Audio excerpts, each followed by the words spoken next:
Welcome to The Decision from Nashville EO, where you will hear the rest of the story after tough decisions were made by entrepreneurs who faced adversity and lived to tell about it.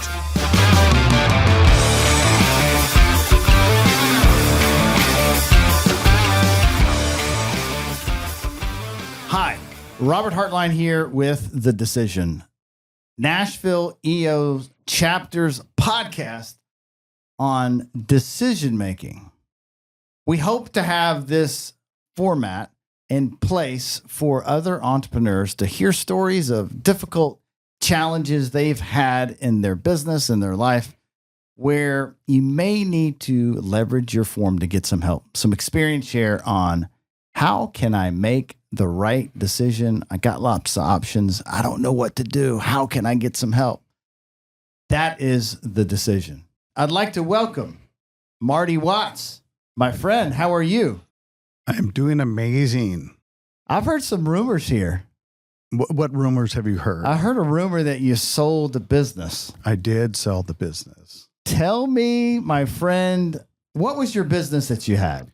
The business I had was, for the last 17 years, I designed a product called Ozark River Portable Sinks.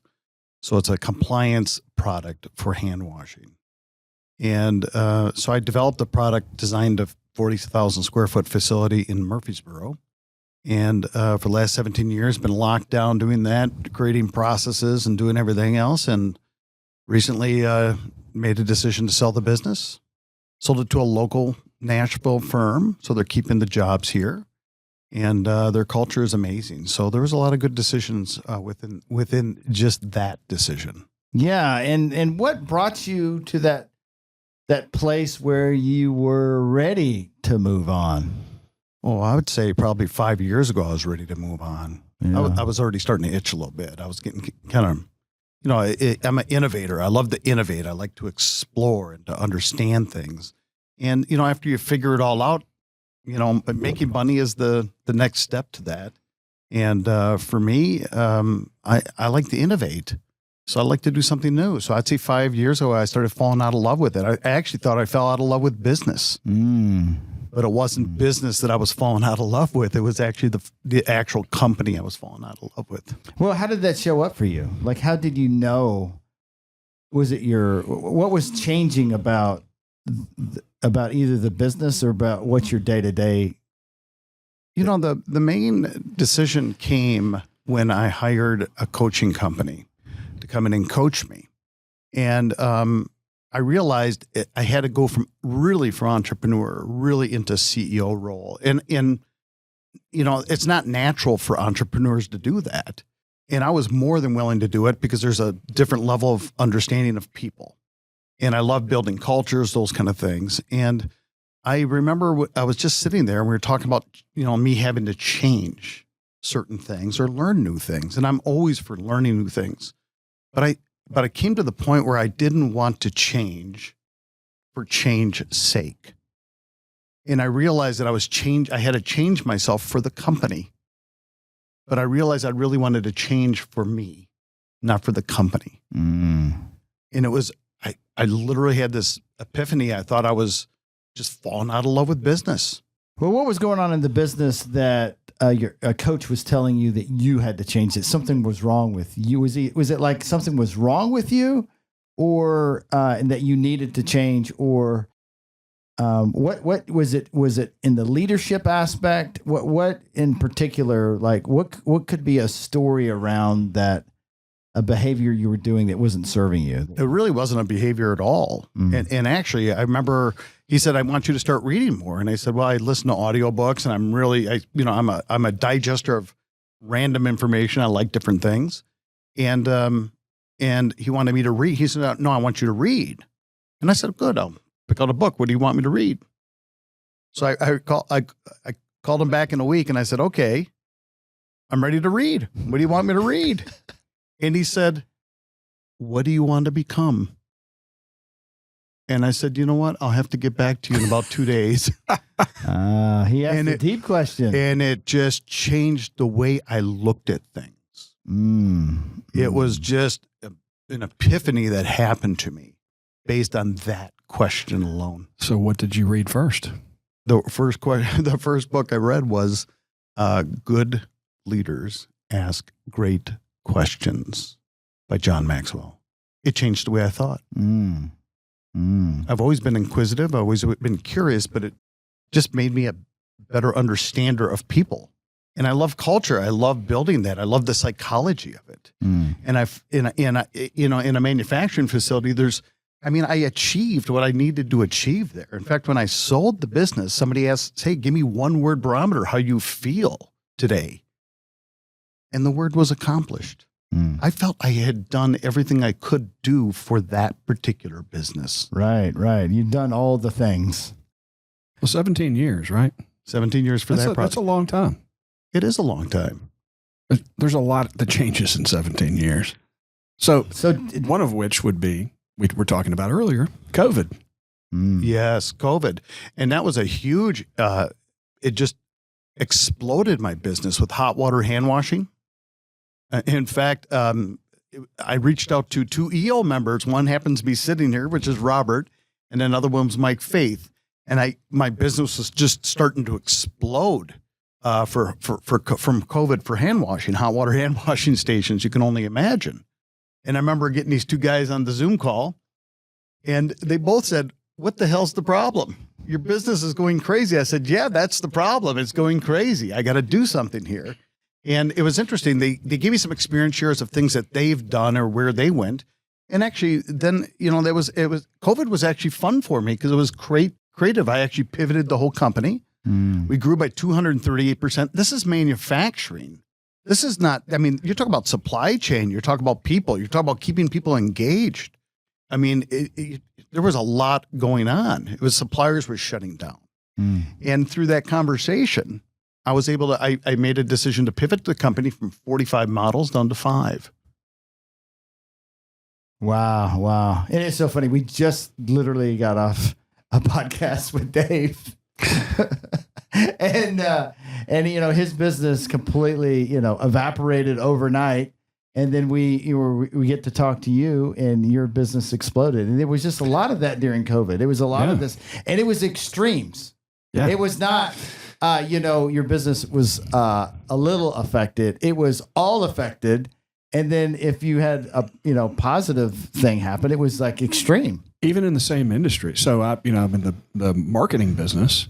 Well, if you were all in entertainment, your marketing business for entertainment evaporated overnight. So it was hit and miss here and everywhere. And yeah. Well, we had suppliers being shut down. So what I reached out to the EO network, and I said, "Hey, does anybody have a letter I can give these people?" Because you had to be, what was the word? I can't remember the word. They said that you had to be relevant. It was a vital business, not a vital business, but it was there were only certain businesses that were allowed to be open and running, right? Correct. And so since you were helping people wash hands, you were essential business. Yeah, essential business. Yeah. So I was an essential business, but the thermoformer that was making my tops for my sinks, who was up in Smyrna, was not essential because they were making Gibson guitar cases.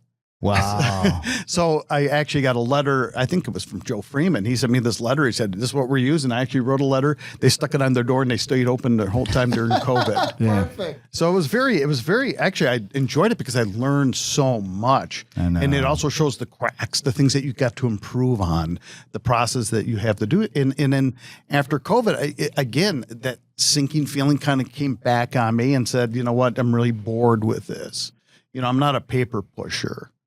I'm an innovator. I love being an innovator. I love being the creative person." How much can you innovate on portable sinks? That's the question. You probably have had that question so much. You're ready for a new problem to solve, aren't you? Well, it's interesting because classroom was one of the areas that we're in. And my classroom dealers would ask me, "Hey, do you have something new?" We're washing hands, man. But there's something that the listener may be skipping over. There's not always water available where you need to wash hands. That's true. So these things were self-contained. They are self-contained. Yeah, it's a 5-gallon fresh, 6-gallon waste. You can put them anywhere. Yeah. And so that was fun. That was interesting. In fact, the marketing was better. And I had to stop my sales team because I could not sell any more sinks. I mean, literally, we went from a 3 to 7 day turnaround to an 8-week turnaround. Our competition went to 8 months. Yeah. And yet we were manufacturing. We were knocking out tons of units a week, and the quality never changed. Yeah. So that was fun for me. So back to your coach, back to that deep question. Yes. So go back there. Were you able to answer that question? I was able to answer that question. And what I wanted to become was one of the reasons that he recommended that is that I wanted to become a better listener. I wanted to become more in tune with my teams. And actually, that particular book really changed the way I looked at things. Where does that show up in other areas? Did you find yourself not only not listening to your team, but not listening to family? I mean, did that show up in other places? Where did not listening show up?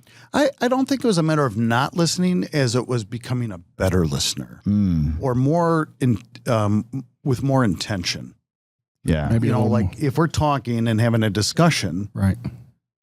I was being an innovator. You're always thinking, right? And the mouth is always going because you're thinking, you're creating, you're going. But so it helped me to actually ground myself a little bit and ask more relevant questions. Be more patient, which I struggle with. Purposeful, Yeah. right? And patient. Yeah.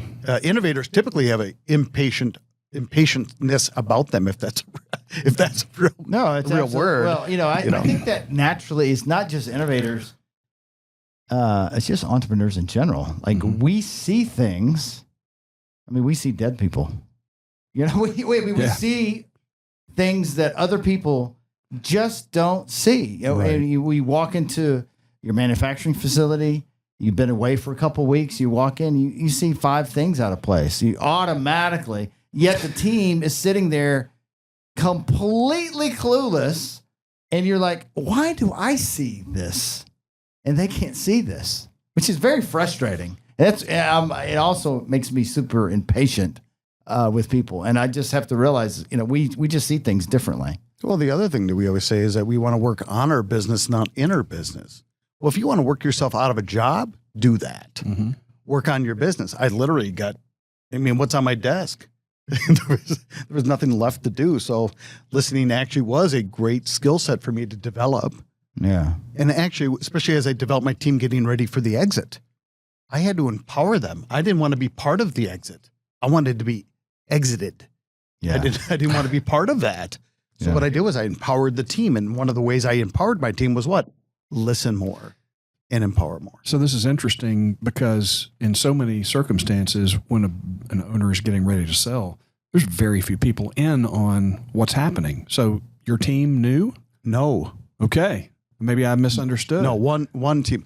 So I empowered the team to make more decisions. Okay. Got you. We always say that. We always say, well, your team should be making more decisions. Well, in this case, the hand was forced. Right. Well, and we've had this conversation before. I mean, this is probably one of the first conversations we had when you were considering joining EO, and we talked about core values and culture. Yes. Talk a little bit about your experience with that and how that has enabled you to maybe turn loose and let other people make decisions. Well, that was an amazing decision. I remember my first EO breakfast. That was the first thing that came up. My mind was it was like the universe was already talking to me, about culture and doing different things with people. And with manufacturing and blue collar, it's actually difficult. They're used to being mistreated. I mean, I've literally had people say, if you just yell at me, I would do what you want. I said, well, you have to go work somewhere else because I'm not going to yell at you, And so culture was a big part of this. And as I always envision, like in the culture of in the assembly plant, because a lot of times you go in there and you can feel like you don't belong there. That's why there's huge turnovers. The cultures are typically really terrible. And they're used to being, I literally had people getting, stories where coffee mugs were being thrown across, chairs were being thrown because they didn't do what they were told to do. I just never saw my place like that. So what I did was I actually started creating, the first thing I did was I started creating lateral accountability. That was one of the first decisions I made. and the culture played in all of that. And I developed a thing called ninja culture. I came up with 5 core values that really represented us and changed them, by the way, in probably two years later because things happen. But culture was a big part of it, where we started just hiring the people and believing that they would do the job that we asked them. And the first thing that we did was we started expecting them to do what they wanted, what they were supposed to do.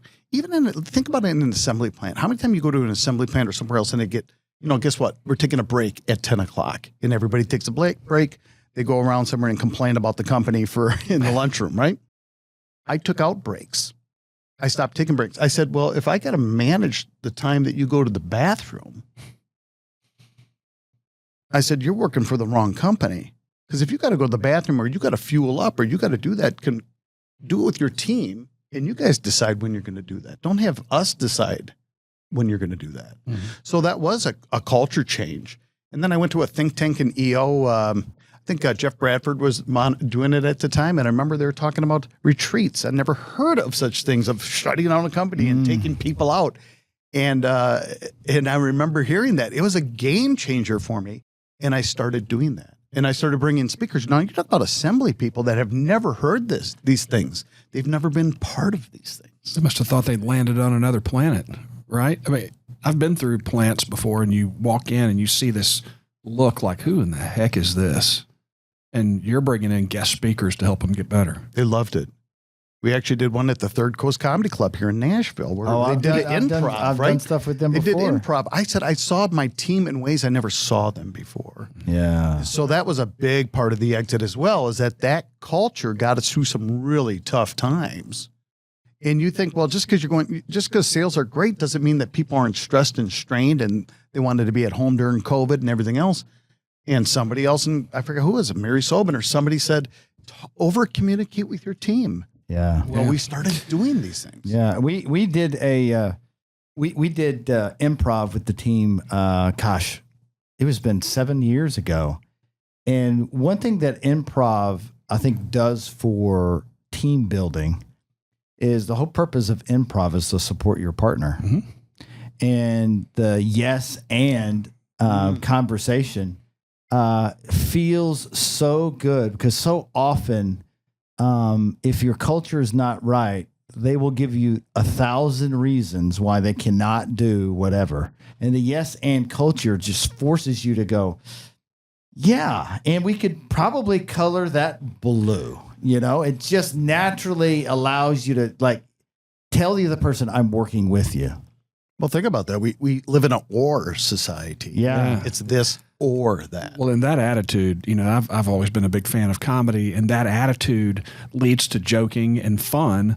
And we've had instances where somebody makes a joke and somebody goes, wait a second, that if we did that plus this, it could change everything. And you go, but that would never have been allowed to occur if you had a bunch of negative Nancys in the room crapping on everybody's idea that came out of their mouth.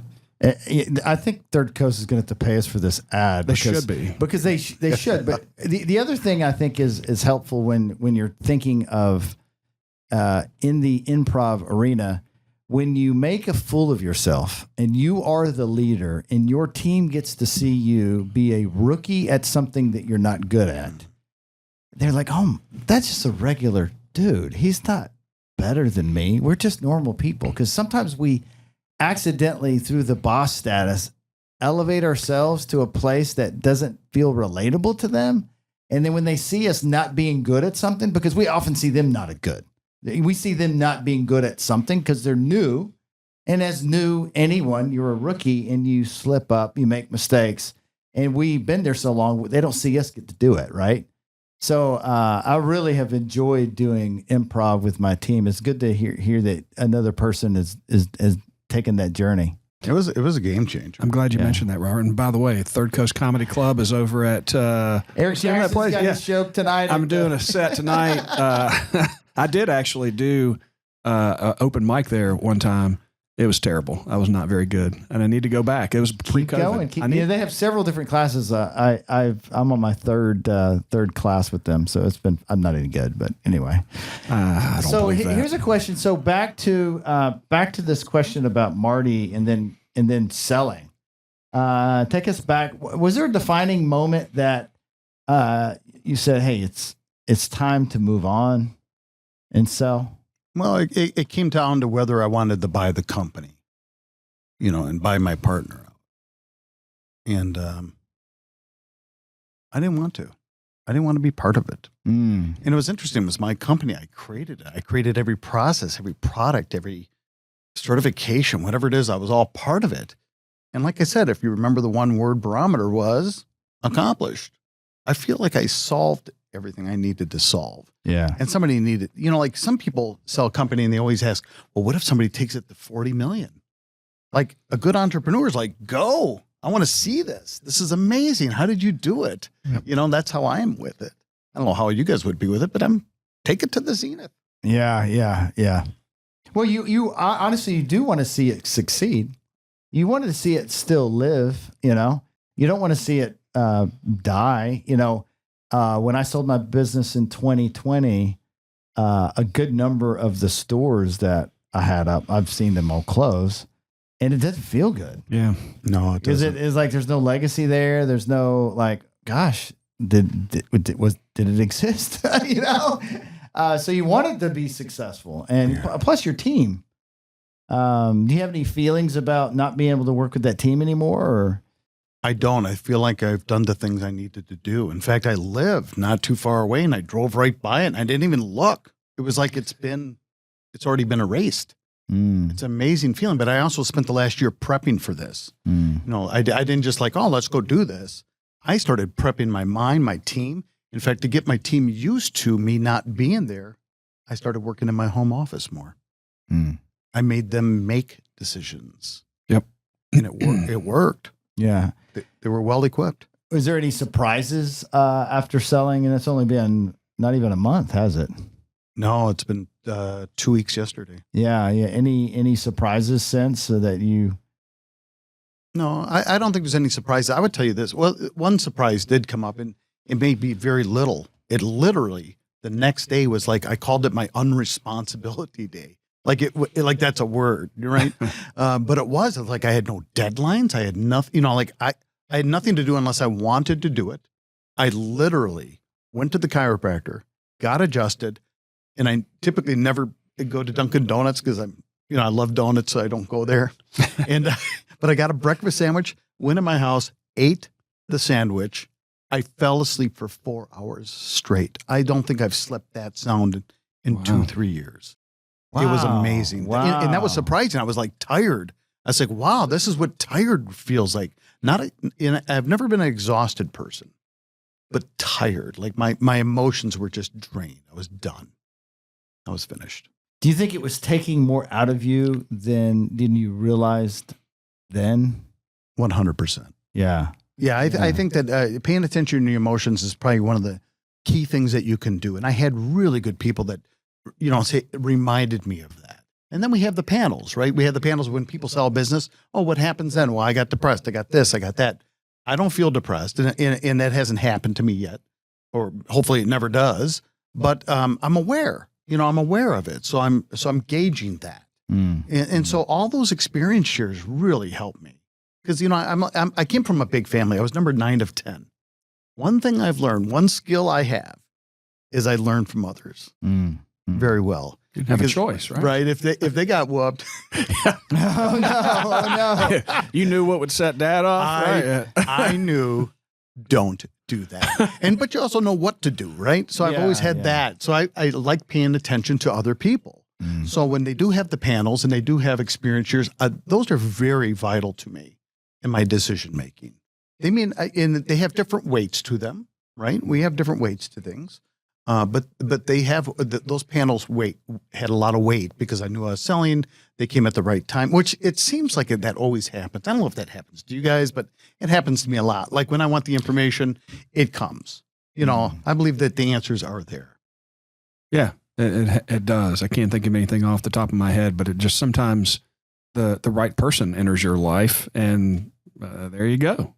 Well, I mean, another thing I have seen is when I've taken a moment to almost kind of recognize to the universe that I am not in a good spot. I don't like this, and just asking for the answer. Like, I don't know what it is. Could you have that solution present to me? Like, I want to manifest this help, because a lot of the decisions that we know we need to make, we're waiting for confirmation that it must be done.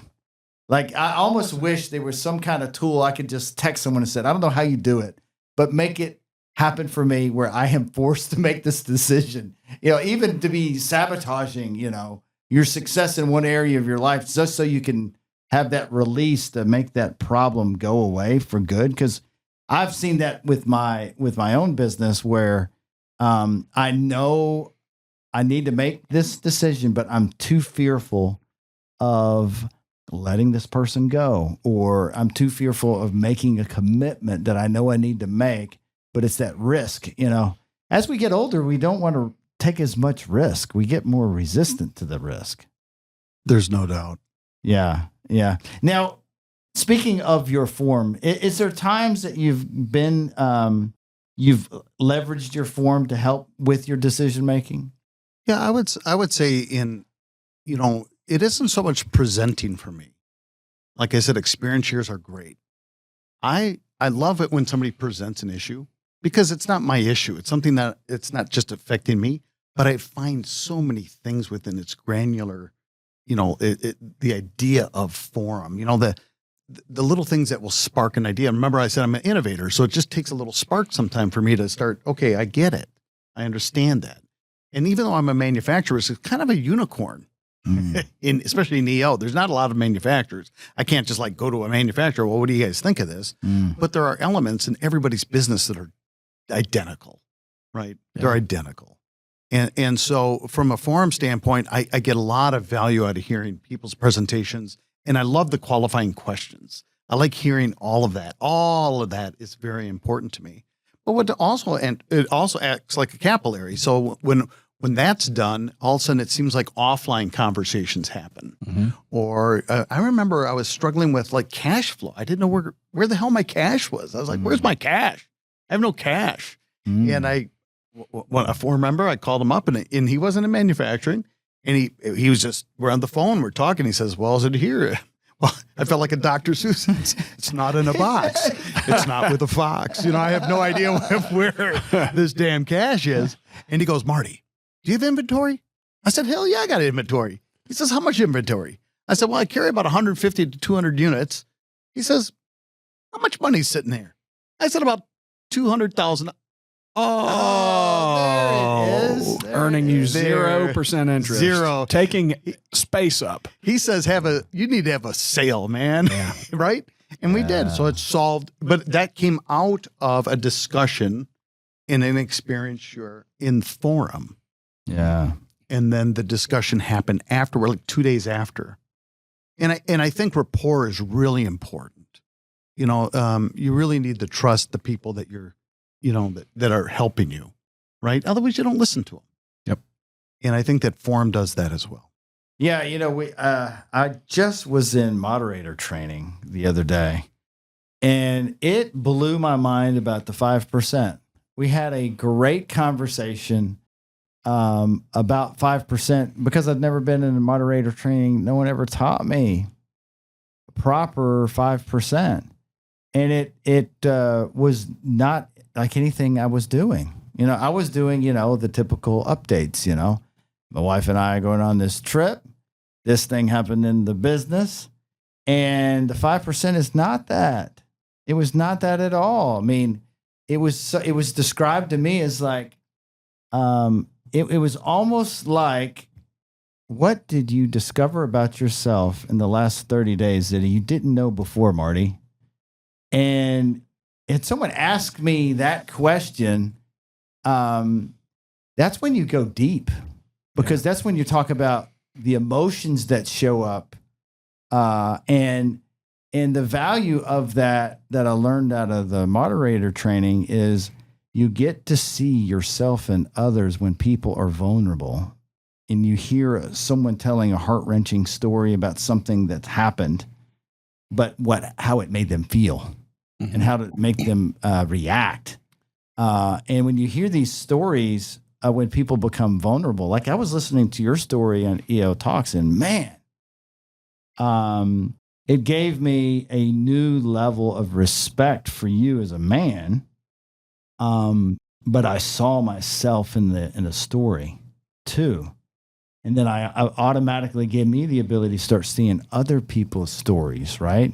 That also have been where you are, and understand how powerful that would have affected someone in their day-to-day life and in anything. And why even maybe they're in business or doing the thing they are doing, or have only achieved so much. You know what I'm saying? So I'm sorry that I missed your EO Talks. The reason I missed it was because I was in Scotland. And after that trip, I realized something about myself, to your point. I tend to get very angry when I'm traveling. Not because of the normal just disruptions. These are kind of major thing. What it is my number one personal core value and company core value is make it better. So you're going through these processes, right, that are designed for everybody, and sometimes they're misapplied. They're systems aren't followed. Things happen with the airlines. One that rhymes with American comes to mind, where just things are blown up and you can't get any help. And it made me finally realize, and my forum is going to find this hilarious because we've traveled together and they think I'm an idiot because of this. But I finally realized it's not because I'm just a jerk and I don't like inconvenience. It's because I see things that I could actually fix, or I think I could fix, but nobody seems to care that these things are broken. I came to this realization that, I just need to quit getting upset. I just need to sit back and laugh at this, because I don't have any responsibility here. I'm never going to be able to fix this. Of course, complaining about it's not going to help anything. And so hopefully the next time I travel, I won't have my wife on edge about my attitude. Well, that's funny you should say that fixing thing, because part of that moderator training is we are not there to fix other people's problems. Yes. Right. Holy shit. And for whatever reason, I feel like I get a new lease on the forum experience now, because you go in not to fix others, you go there to fix yourself. And you do that by hearing other broken people talk about being broken. And when you see that, you can see yourself. And the answers to fix yourself are just in the broken pieces of everyone else that's sitting in that room and hearing that story.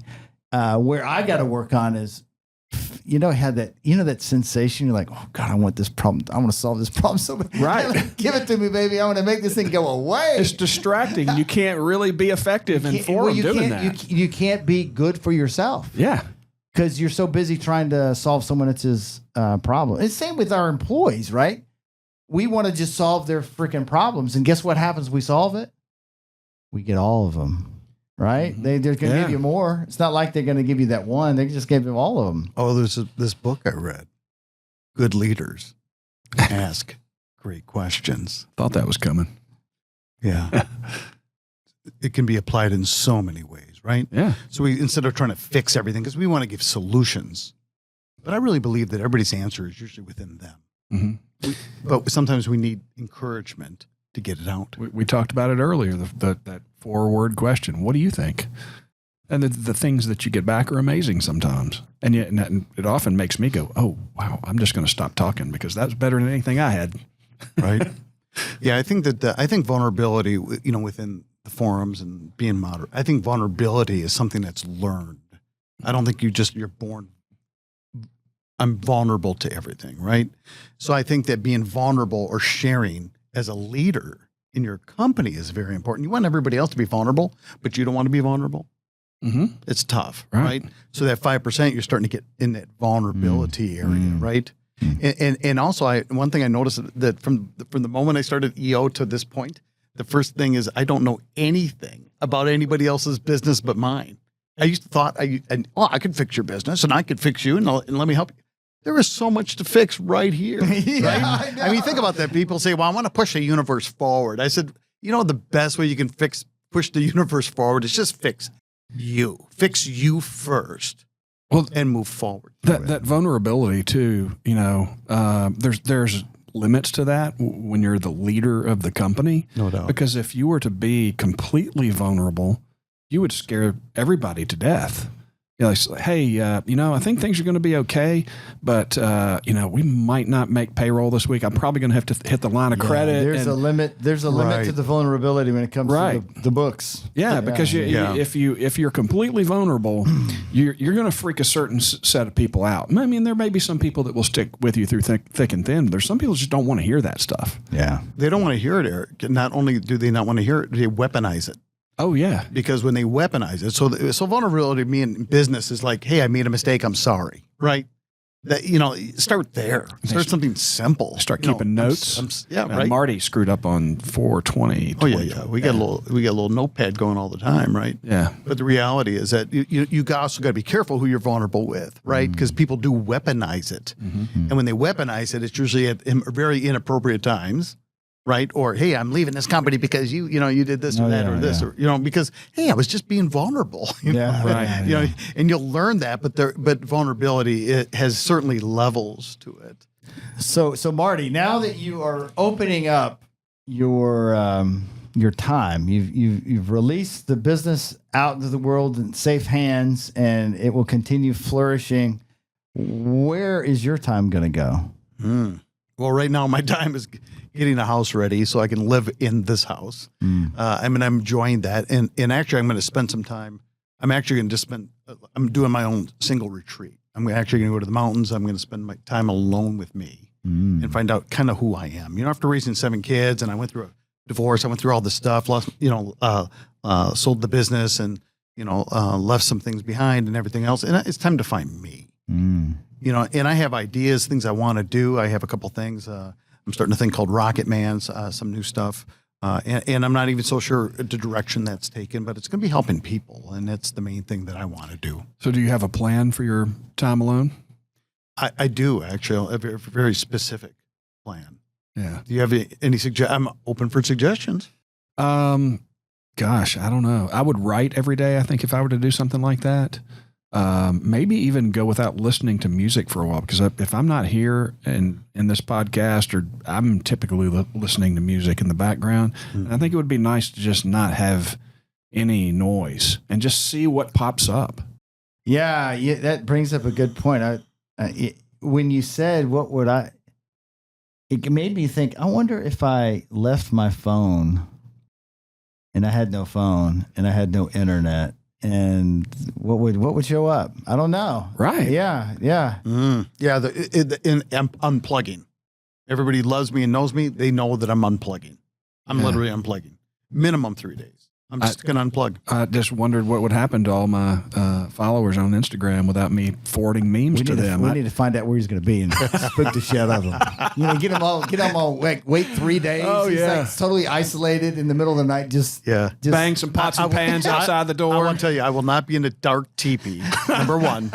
I will be in a hot tub somewhere smoking a cigar. Okay. Good for you. Yeah. Good for you. Marty, thank you for joining our podcast today. Thank you for helping out, and much success, my friend. I appreciate both of you. Good job, brother. Thank you. Thanks for listening to the Decision Podcast by Nashville EO. We'll see you again next time, and be sure to click subscribe to get future episodes.